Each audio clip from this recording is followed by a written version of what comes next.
Olá pessoal, sejam bem-vindos ao nosso canal Livraimo, onde a gente comenta diversos livros. Hoje eu vou trazer um livro de ciências, A Jornada dos Genes, uma história da humanidade e como as migrações nos tornaram, né, quem somos, tá? Pessoal, livro muito legal. Esse livro eu li ele junto com o Richard Dawkins, O Maior Espetáculo da Terra, o qual eu já gravei um livro gravei um vídeo desse livro que está aí disponível para vocês. Vocês podem olhar também esse vídeo aí. E A Jornada dos Genes, ela é mais curto que o Richard Dawkins e é mais solto para você ler, tá? O Richard Dawkins ele é um pouquinho mais teórico. O Richard Dawkins ele vai falar muito sobre o gene egoísta, ele vai falar muito sobre essa genética. E aqui A Jornada dos Genes, ele fala muito sobre arqueogenética, que é uma espécie de arqueologia que envolve também o estudo dos genes, né? Ele vai falar sobre o uso de potássio para datação, o carbono 14. Não é só o carbono 14, tem outras formas de datação possíveis, tá? Por isso que o pessoal fala, o carbono 14 vai só até mais ou menos tantos mil anos, então antes disso não tinha nada. Não é isso, tá? Na verdade, o carbono 14 é uma das formas de datação, tem outras formas de datação também, e isso eu vou comentar num outro livro sobre geologia, que é bem legal, que é um livro sobre a história da Terra. Aqui, A Jornada dos Genes, ele fala sobre o processo de mutação, fala o processo de migração da humanidade. O que ele mostra nisso?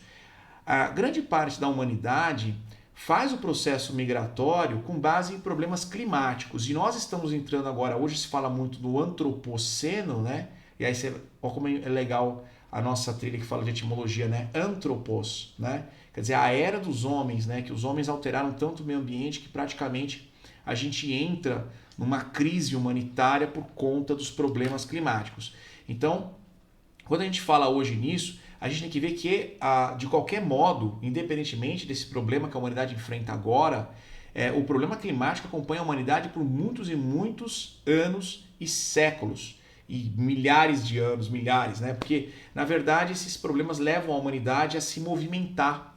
O processo de migração e, sobretudo, a gente pode falar aqui também no processo revolucionário de Robert Child, se eu não estou enganado, que é a invenção da agricultura para estabelecimento da humanidade. A partir do momento que nasce a agricultura, a fixação territorial, nasce a noção de território, e com a agricultura nasce também a ideia de civilização, que se estabelece, e tanto que os lugares de agricultura, o Egito, a Mesopotâmia, o Vale do Ganges, né, o Vale do Indo, e o rio Yangtze, são as bases da civilização. Então a cultura gera a divisão de trabalho, a fixação do Estado, a criação de soldado, a criação de protetores, a criação da classe de agricultura e a criação da classe que organiza a produtividade. Então o nascimento do Estado está muito ligado a isso, por isso que Robert Child vai dizer que a base da civilização, da criação do Estado, perpassa pela revolução que a agricultura causou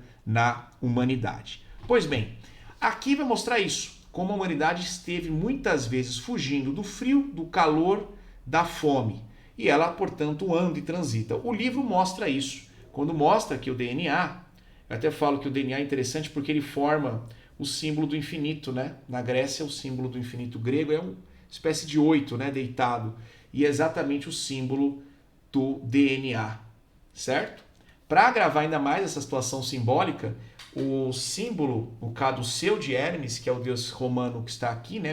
Mercúrio em Roma, Hermes na Grécia, tem esse aqui, esse símbolo que parece o DNA, que é o caduceu de Hermes, que ele serpenteia, né? E aí ele forma, tem o chapéu de Hermes, que tem as asinhas em cima, tá? Símbolo da contabilidade, símbolo da faculdade de história, vai ter o caduceu de Hermes, símbolo do comércio, que ele é o deus dos comerciantes, dos viajantes.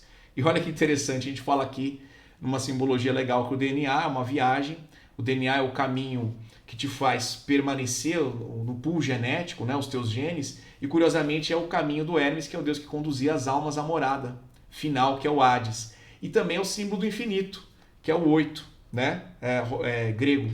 Pois bem, se isso é coincidência ou não, a gente tem que ver a opinião de cada um. O que a gente sabe é que é interessante, tá? É uma simbologia muito interessante. Mas esse livro não é um livro simbólico, esse é um livro de ciências, esse é um livro que eu amo ciências, tanto como amo simbologia, amo a história, amo o direito, amo todas essas áreas que se relacionam à sociologia, à antropologia, psicologia e por aí vai. Então eu sou um amante dos livros e amante da ciência, por isso que aqui eu trago de tudo. Não porque eu sei de tudo, mas porque são livros que eu li e aprendi. E eu quero que vocês vejam como é esse processo de ler livros que nem sempre são da nossa área. E a gente pode extrair disso coisas boas. Sempre respeitando os técnicos, os formados na área, para não virar uma tudologia. Ok? Pois bem, então quando eu comento sobre os ombros desses gigantes. Não sobre os meus que aprenderam, criaram algo novo, né? Mas que aprenderam com esses indivíduos que aqui estão. Bom, então... o que eu trago para vocês? Ele faz uma explicação muito, muito interessante de diversos tópicos que eu vou trazer para vocês aqui. Olha só. Então ele comenta assim, ó, quando o processo dá errado, processo de replicação, né? Estou citando o autor, está entre aspas. Quando o processo dá errado, chamamos de mutação. O processo não se reproduz, ocorre a mutação. Né? E aí tem aquela discussão de que nada permanece. Que é o Heráclito, né? Um homem não pode entrar 2 vezes no rio, porque nem um homem nem um rio é o mesmo. E o I Ching, que é o livro das mutações, que os chineses também acreditam que nada permanece, tudo é impermanente. Isso não significa, né? Nada se cria, nada se destrói, tudo se transforma, tá? Tudo passa por mudanças. Então, dentro dessas visões, ele diz o seguinte, quando o processo dá errado, chamamos de mutação. Se as mutações acontecem na formação das células reprodutivas, ou seja, em espermatozoide ou óvulos, elas podem ser passadas à próxima geração. O corpo tem mecanismos para prevenir isso. A maioria das células reprodutivas com mutação, que podem causar doenças graves, acaba morrendo. Lembrando que a possibilidade de mutação é maior, salvo engano, no macho do que na fêmea, no homem do que na mulher, por conta do fato de que o macho tem um espermatozoide que ele é gerado a vida inteira. A vida inteira não, né? Tem aí a andropausa, né? Lembrando que andros, quem sabe o que é andros em grego sabe o que significa, né? Então vai ter o processo da andropausa. Mas de qualquer forma, a produção de espermatozoides é uma produção que ela é mais contínua. Então a chance de ter mutação acaba sendo maior do que os óvulos, que praticamente eles já compõem ali a fêmea, né? Não falando especificamente mulher, mas falando de fêmea, já está lá. Então ele diz isso. Mas as mutações menores que ele está falando podem escapar e uma alteração genética sob certas circunstâncias pode ser passada adiante. Porque muitos não sabem, mas o sexo foi desenvolvido depois de muito tempo na biologia, né? Não há sexo em todos os âmbitos da biologia. Isso é uma coisa que aparece na humanidade em um determinado tempo. Tanto que tem alguns biólogos que falam a história do sexo, porque ele não inicia com toda a biologia, né? Ele aparece depois nas espécies. E isso acelera também o processo de mistura dos diversas espécies de DNA, a própria miscigenação acaba sendo mais rápido e o processo de mutação também. Então isso é muito interessante, porque assim como o Richard Dawkins é uma visão atualizada do Darwin, é uma visão mais nova, né, com novas pesquisas e experimentos, e esses autores também da arqueogenética, porque eles pegam o DNA das escavações, né, da arqueologia.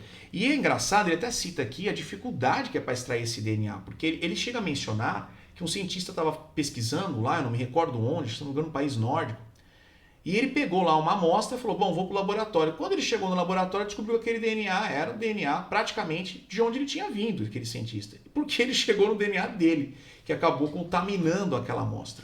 Então ele menciona que a contaminação, e aí, claro, os químicos, os biólogos, os físicos vão poder comentar melhor que eu, os homens da ciência natural, né? Os homens e mulheres das ciências naturais, eles vão poder explicar melhor isso. Mas é interessante que ele mostra que a contaminação de DNA é muito difícil na arqueogenética para estudar esse processo de mutação e a humanidade andando por aí. Hoje, a gente tem os exames de DNA. E ele fala sobre esses exames de DNA, essas marcas que fazem exames de DNA para ver a sua ancestralidade, né? Pelo amor de Deus, não fala sua descendência, porque sua descendência são seus filhos. Sua ancestralidade, seus ancestrais, tá? Então, é ascendência. Você vai ver a sua ascendência, sua descendência está para baixo. Vamos tomar cuidado com essas questões de linguagem, tá bom?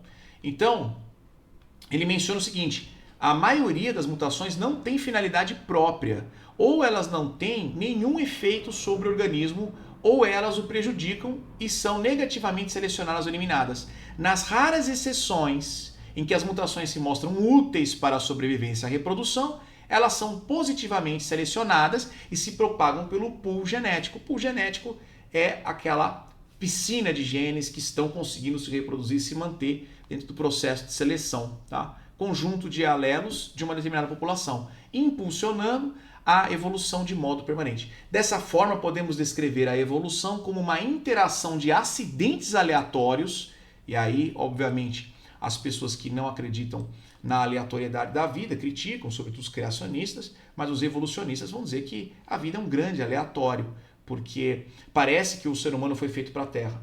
Mas ele foi mesmo, porque houve uma seleção. Então, os que não se adaptaram, obviamente, não ficaram. O homem, se ele tivesse vivido toda a sua existência em outro planeta, obviamente ele não teria a mesma forma que ele se apresenta hoje, porque ele passaria por outros processos. Então, como diz acho que o Richard Dawkins, ele diz, o homem dizer que a Terra foi feita para ele, ele foi feito para a Terra, é o discurso do vencedor, porque sob nossos pés estão milhares de espécies enterradas que não se adaptaram e morreram, e elas não acharam a Terra nada, nem um pouco agradável, segura e linda, como nós achamos. Eles acharam ela cruel e terrível, porque eles morreram, tá? E foram extintos. Então, o dinossauro não fala que a Terra é maravilhosa, porque não foi para eles, ou por um tempo foi, mas não foi perfeita para eles o tempo todo, tá? Então, essa explicação é muito interessante. Tá? Ele fala do pool genético impulsionando a evolução de modo permanente. Tá? Então ele coloca como uma interação de acidentes aleatórios durante um teste de campo contínuo. Estamos sendo testados constantemente pela natureza. Nós não temos controle disso, desse fluxo, refluxo, contrafluxo, dessa correria. Aí eu até faço paralelo aqui com a filosofia do Wu Wei, que eu mencionei num vídeo atrás, que é a filosofia do taoísmo. Né? Não há controle, né? Solta, deixa a coisa seguir um pouco. O próprio estoicismo é assim, eu comento, né? Lógico que lá são filosofias, não é aula de biologia, né? Bom, então ele menciona isso, tá? Então, a interação de acidentes aleatórios que um teste de campo contínuo, nós estamos sempre sendo testados, sendo que o teste de campo e a vida, sendo que o teste de campo é a vida da humanidade na Terra, certo? Então, ele menciona aqui, quanto mais antigo, são seleções que eu fiz, tá? Quanto mais antigo for um osso, menor é a probabilidade de conseguirmos extrair dele um DNA utilizável. E também existe o problema da contaminação, que eu mencionei ali para vocês. Ó. O DNA moderno se espalha de forma semelhante à areia dentro de uma casa de praia. Está sempre presente em todos os cantos. O DNA, eu não vou saber pronunciar, de Svante, acho que é Paabo, né, que é P-A-A-B-O, extraiu de uma múmia na década de 1980, eu já estou refazendo aí o caso que eu tinha mencionado aqui, tá? Por exemplo, não era do Egito, mas da Suécia contemporânea. Em outras palavras, ele encontrou o DNA dele, porque foi maculado nas pesquisas de escavações, tá? Então, ele faz esses comentários e falando especificamente desses testes de DNA novos que analisam sua ancestralidade, olha só o que ele diz, olha que interessante, tá? Ele diz o seguinte: os danos provocados pelas publicações pseudocientíficas dos últimos anos são sentidos até hoje. Para um arqueogeneticista, é chocante ver quantos equívocos sobre hereditariedade genética continuam circulando e como eles são comercializados de maneira descarada. Existem empresas que atraem os clientes interessados em genealogia com a promessa de que é possível rastrear as suas origens pessoais. Fecha aspas. Olha só. Em quem será que ele está falando? Onde será que ele está cutucando aqui? Então, ele diz, ele prossegue. Mas a maioria dessas empresas de testes oferece pouco mais do que folclore, pois esses componentes diferentes só nos dizem algo sobre a nossa ancestralidade genética. Normalmente não dizem nada sobre as nossas predisposições. Mesmo que testássemos as duas pessoas mais geneticamente diferentes do mundo, isso é importantíssimo para acabar com aquele mito de superioridade, né? Que eu não vou mencionar para não tomar um strike aqui. Mesmo que testássemos as duas pessoas mais geneticamente diferentes do mundo, elas ainda compartilhariam 99,8% do seu DNA, 0,1 0,2% do seu DNA seriam diferentes, mesmo as mais diferentes do mundo. E ele diz, na verdade, a diferença do nosso genoma para o dos neandertais não chega a 0,5%. Ele depois até comenta que os neandertais acabaram cruzando com os sapiens e na verdade, dentro do DNA do europeu tem bastante neandertal, e na Eurásia também você pega um pouco desse DNA neandertal, porque houve de fato não apenas o extermínio como se achou, mas também a miscigenação. Houve também um DNA que se comunicou entre os sapiens e o Neandertal. Okay? Então, portanto, é de fato real que a gente encontra DNA Neandertal na Europa, né? O europeu que ele acha que muitas vezes extremistas vêm com ideias de que tem superioridade lá. Na verdade, uma das regiões que tem bastante DNA Neandertal é a Europa, e ele comenta aqui. Tá? Agora, a gente tem que parar com essa ideia de superioridade, isso tem que acabar. E o assunto do DNA é muito perigoso, porque as pessoas distorcem. Para isso, recomendo um vídeo onde eu falo desse alerta, que é um vídeo que eu gravei aqui também, que é um vídeo chamado Ética contra a Biologia, o Pensamento de Goffredo Telles Jr. Lá eu não faço uma crítica direta a Goffredo Telles, mas eu faço um alerta ao perigo de algumas teorias que podem ser mal interpretadas e desvirtuadas, para objetivos escusos, ofensivos e não humanitários. Tá bom? Bom, então ele diz o seguinte, só 0,5% de DNA muda do Neandertal para nós. Então, ou seja, quando falamos de alterações genéticas, estamos falando apenas de mudança numa parte minúscula do DNA. Populações que viveram em proximidades geográficas, como franceses e os portugueses, só podem ser distinguidas com uma análise ampla do genoma. E aí tem um projeto Genoma Humano e tal. Então ele está dizendo o seguinte, olha, a princípio, diferenciar um português de um francês é muito difícil. Quem estudou história, e isso é uma coisa muito interessante, você vai falar assim, o italiano é o romano. Não, o italiano não é o romano. A Itália foi invadida pelos ostrogodos. O DNA do italiano hoje tem muito sangue ostrogodo. Tá? O português é o lusitano. Não, lusitanos era uma tribo que estava lá quando os romanos chegaram. Então, para chamar de Lusitânia, né? Depois vira Portugália, né? Portugalis. Mas aí você pode ver a etimologia também da origem dos países. Mas Portugal foi invadida por suevos, foi invadido por várias tribos nórdicas também. Depois foi invadido pelo sul pelos mouros, tá? Então, qual é o DNA de um português? É o mouro ou é o suevo? Quer dizer, é o romano que lá esteve? Ou é o grego? Porque tinham colônias gregas ali também que se estabeleceram mais no Mediterrâneo, próximo do sul da França, sobretudo o sul de Itália, tá? Marrocos, por exemplo, ali, Marrocos não tanto, mas a Argélia, tem colônias gregas ali. Então, o cartaginês, quem é o cartaginês, né? Será que o cartaginês é o povo que está lá hoje? Muito difícil você dizer isso, porque houve uma invasão árabe, houve uma invasão turco-otomana, houve uma invasão romana, houve uma invasão francesa na Argélia. Quer dizer, qual é então esse DNA que está lá? Percebe? O estudo do DNA joga por terra todas as fronteiras geográficas que nós criamos, sobretudo as geopolíticas, né? As geográficas ainda fazem sentido, montanhas e tal, que manteve afastado diferentes tipos de DNA. Mas assim, na verdade, pessoal, vamos combinar, é impossível você estabelecer um DNA padrão. O povo brasileiro que seja, que você vai ter tupi, só que o goitacazes, eles são iguais no índio amazonense? Será que eles têm exatamente o mesmo DNA? E os dois estão na região do Brasil, um ao sul, outro ao norte.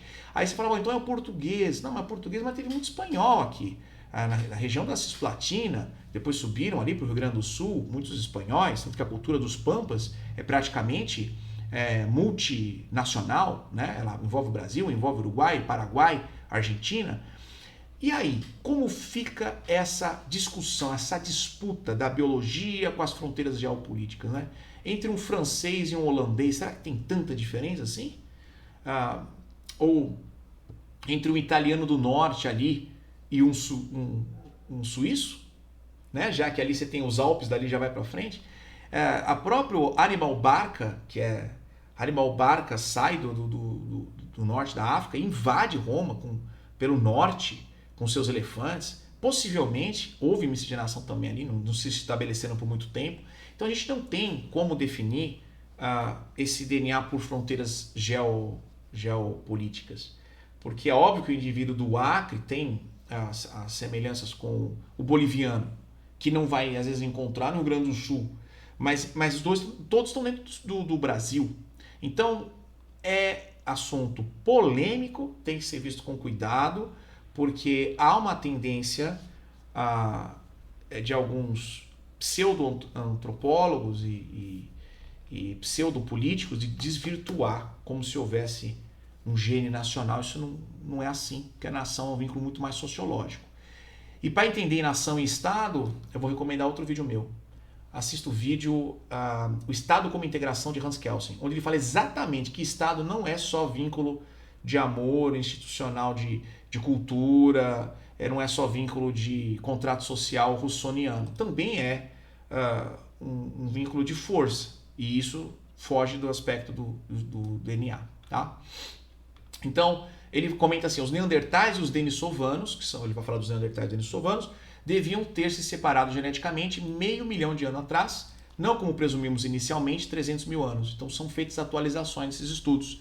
Enquanto isso, a linhagem comum entre neandertais e denisovanos deve ter se ramificado da linhagem dos humanos modernos, cerca de 600 mil anos atrás, e não de 450 mil, como se pensava. Ou seja, o processo evolutivo, a teoria da evolução, ela não é uma linha.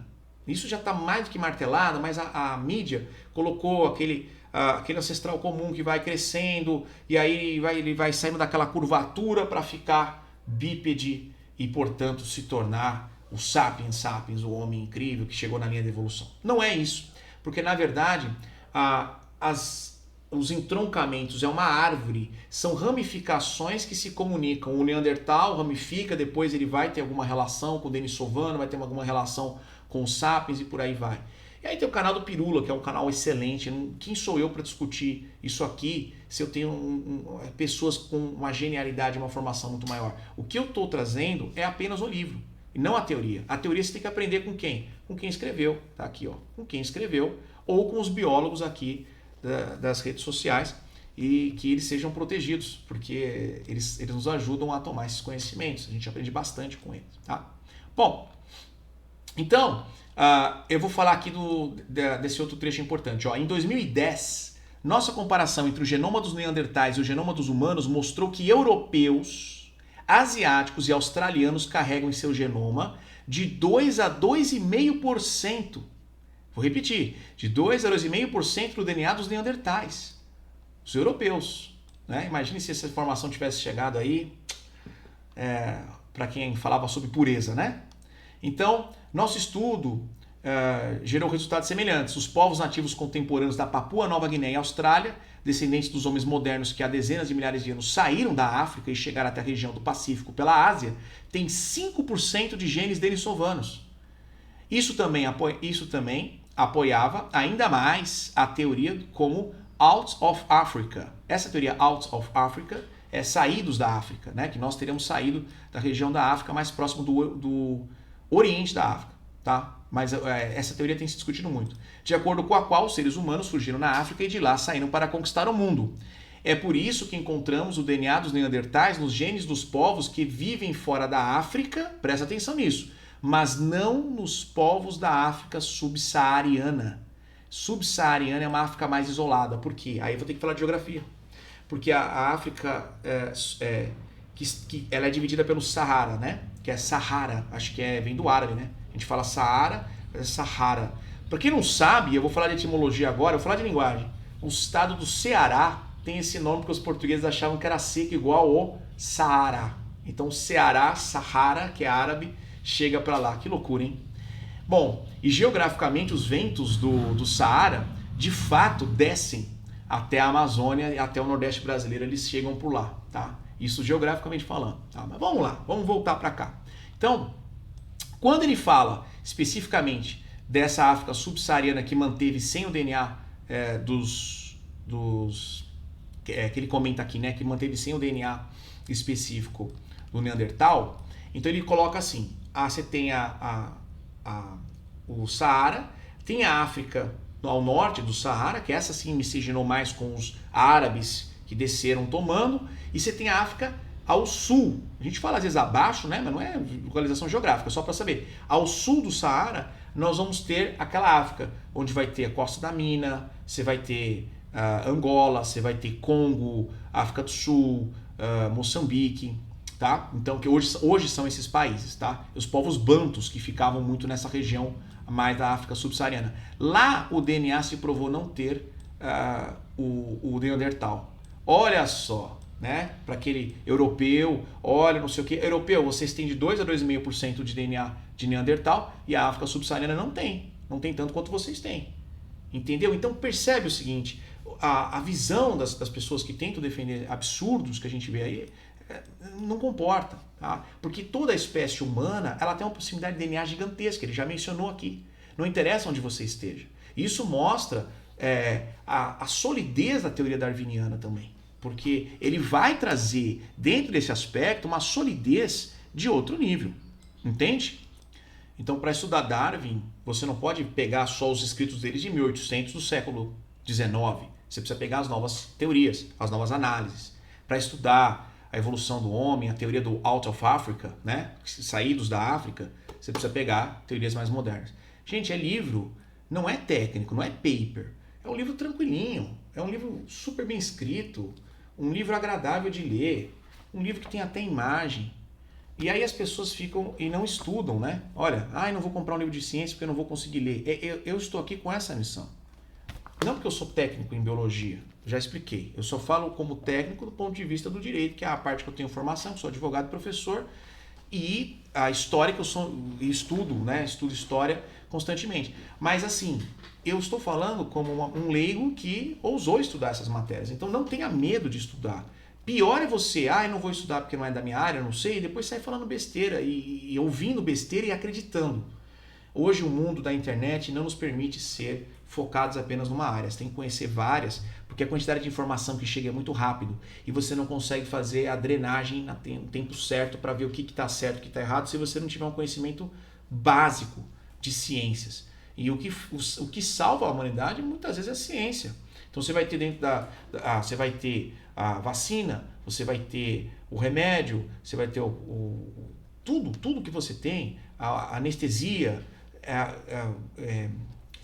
todo o acesso que a gente está tendo de informação, a própria escrita, que é uma forma de transcrever o conhecimento para que ele passe. Então, tanto que a história a história começa com a escrita, né? A pré-história é o momento que antecede a escrita. Para o historiador, o seu marco zero é a escrita.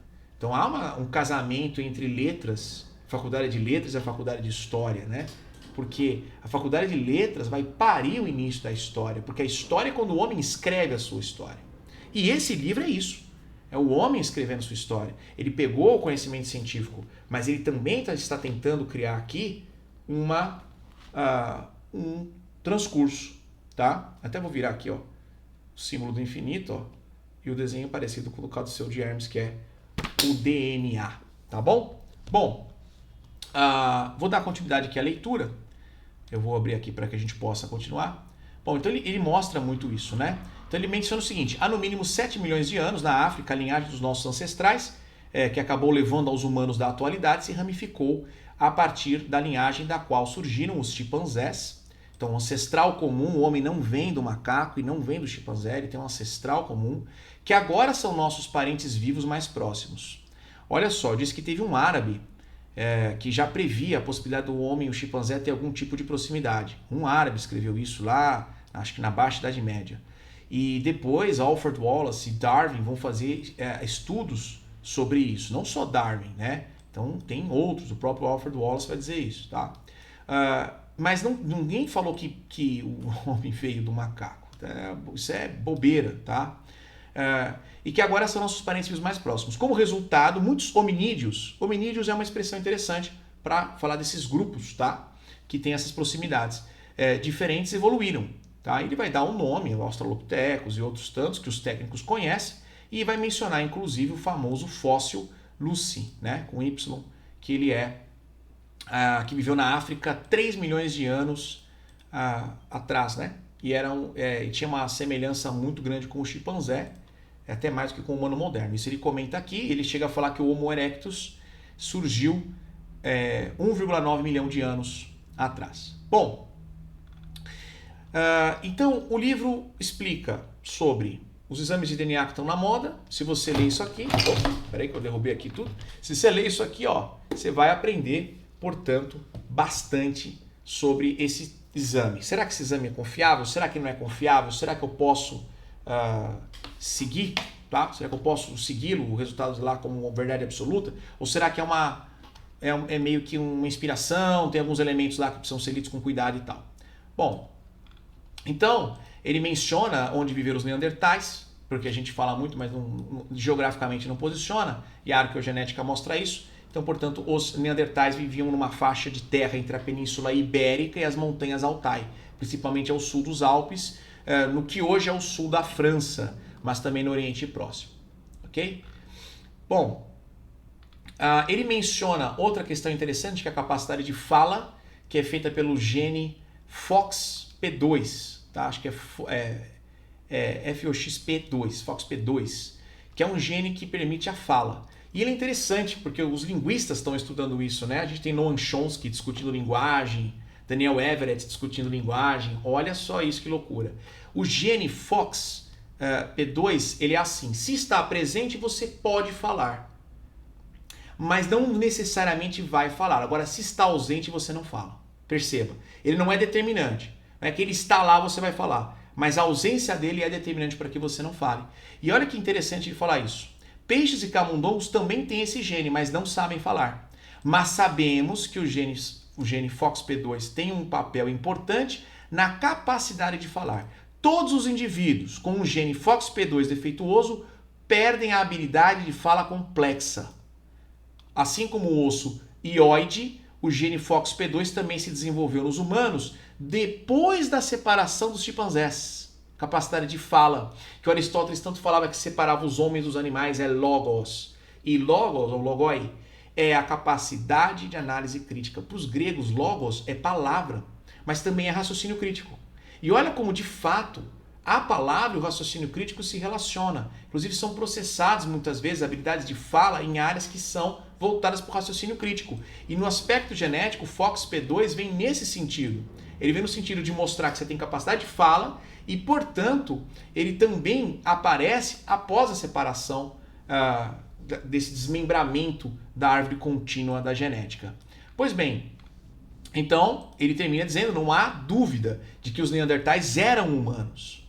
E do ponto de vista evolucionário, as diferenças genéticas entre eles e nós são ínfimas, tanto que houve a conjugação dessas duas, né? Ainda assim, esses parentes próximos às vezes são classificados como uma espécie separada. Então você fala assim: olha esse Neandertal aí. Mas esse Neandertal, ele compõe esses hominídeos, tá? Então ele faz esse comentário muito interessante, ok? Bom, ele chega a mencionar também um osso, uma caverna de osso, que foi uma caverna com ossos, que foi encontrada na Romênia. Ele tinha 40 mil anos, tá? E em 2015 uma pesquisa foi feita e mostrou que 10% dele tinha DNA Neandertal, na Romênia. Tá? A Romênia ali, para quem não sabe, já está chegando ali no leste europeu, está chegando já na Rússia quase, tá? A Moldávia, tá ali próximo das Balcãs, né? Bom, então, essa explicação que ele vai dando é muito, muito complexa. Pessoal, se eu for ler tudo que eu já separei de material interessante, que eu aprendi, que abriu minha mente, que me ajudou bastante a entender isso, nossa, seria muita coisa. Mas como eu mencionei o aspecto climático, eu vou trazer um específico, que diz assim: a Europa só conseguiu ter temperaturas mais quentes há 11.700 anos, no início do Holoceno, o período de calor que ainda estamos vivendo hoje. As temperaturas finalmente se estabilizaram. Então a Europa não era um local plenamente habitável. A gente acha que a Europa sempre foi ali, uma temperatura amena, né? Temperado, tranquilão. Não, não é. Não era. Ok? E isso afetou o acesso a alimentos, a possibilidade de agricultura e, portanto, a Europa ela teve vários fluxos migratórios. Vários fluxos migratórios que vieram de diferentes locais. Às vezes os povos que vêm mais da estepe, ali da região da Ucrânia, de Kiev, você vai ter. Mas também tem invasões que ocorrem da Anatólia, que é onde tem a maior bagagem cultural de agricultura, vamos dizer assim, da história humana. Você vai ter a região da Anatólia, você vai ter a região do Egito, a região da Mesopotâmia, do Yangtze e do Vale do Indo, tá?